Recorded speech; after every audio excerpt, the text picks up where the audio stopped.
Eight PM कुछ नहीं, बेकार की बातें हैं। फिर जितनी मर्जी अनर्गल प्रलाप करवा लो और इसके बाद कुछ नहीं है। सेना का मनोबल गिरा दिया, तमाम देश का मनोबल गिरा दिया। तमाम देश, बच्चा बच्चा देश पे कुर्बान होने के लिए तैयार था, बच्चा बच्चा आपके साथ था। इंटरनेट का जमाना है, हर जगह से आपको सुविधाएं मिल रही थी, हर जगह से आपको सपोर्ट मिल रही थी। उस सपोर्ट का आपने कोई फायदा नहीं उठाया। बस वही बात आती है कि जब सेनापति ही कायर हो तो सेना क्या करे। अमित शाह जी का एक बयान वायरल हो रहा है जिसमें कह रहे हैं कि 3 दिन अगर रुक जाती भारतीय सेना तो जीत हासिल हो जाती। ये उन्होंने पिछले संदर्भ को लेके दिया है उन्होंने कि 3 दिन अगर और रुक जाती तो हमारी सेना सफल हो जाती। आपने सीज फायर क्यों कराई? 2023 का बयान है उनका, दिसंबर 2023 का। आज वही बयान उनके गले पड़ रहा है, आज वही बयान उनके ऊपर लागू हो रहा है। अभी तो 3 दिन और थे, 3 या 4 दिन और लगते।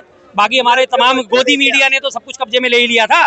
गोदी मीडिया ने तो इस्लामाबाद भी कब्जे में ले लिया था, गोदी मीडिया ने कराची भी कब्जे में ले लिया था। तो वास्तव में उसे हकीकत में बदलने का तो टाइम आ ही गया था। या आपने वही हवा हवाई खेल खेलने के गोदी मीडिया ने बता दिया।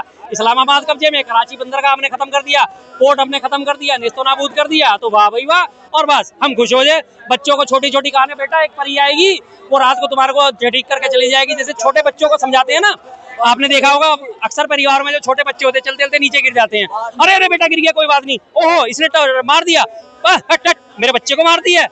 मिट्टी में थपथपा देते हैं, फर्श पे थपथपा देते हैं और बच्चा खुश हो जाता है। वो काम करके दिया जाता है। सवाल ये है कि मोदी जी कहते थे कि लव लेटर अमेरिका को लिखते थे, अब कौन लव लेटर लिखा है? अब लव लेटर का जमाना चला गया सर, अब व्हाट्सएप चैट हुई है।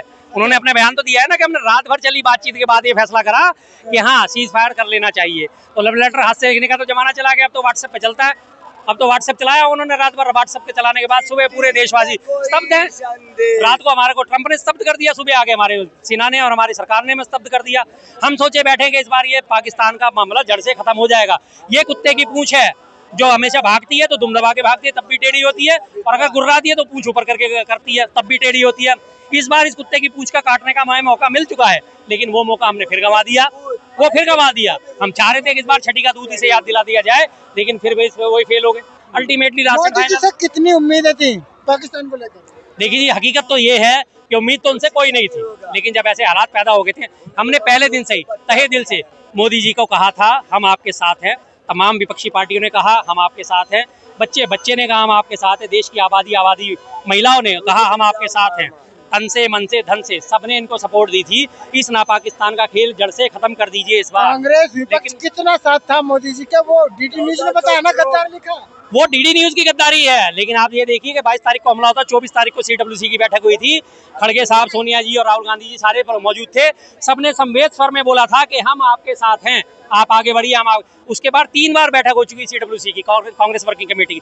तीनों बार एक ही प्रस्ताव पारित हुआ, आप आगे बढ़िए, हम आपके साथ हैं। अंदरूनी राजनीति हम बाद में देखते रहेंगे, इस मुद्दे पे कोई हम राजनीति नहीं करेंगे। हम कोई भी ऐसा वक्तव्य नहीं देंगे जिससे सरकार का या सेना का मनोबल गिरे।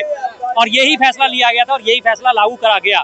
हमने कहीं कोई बात नहीं करी। आप इस सीज फायर से पहले आपने मेरे से भी बात करी होगी, मैंने भी एक ही बात कही थी। शर्मा जी भी तन से मन से धन से साथ हैं, बिल्कुल नहीं। आलोचना अपनी जगह, अंदरूनी राजनीति अपनी जगह, लेकिन देश आज बाहरी आक्रमण से जूझ रहा है तो हमें सबको साथ होकर खड़ा होना होगा, और हम सब साथ थे।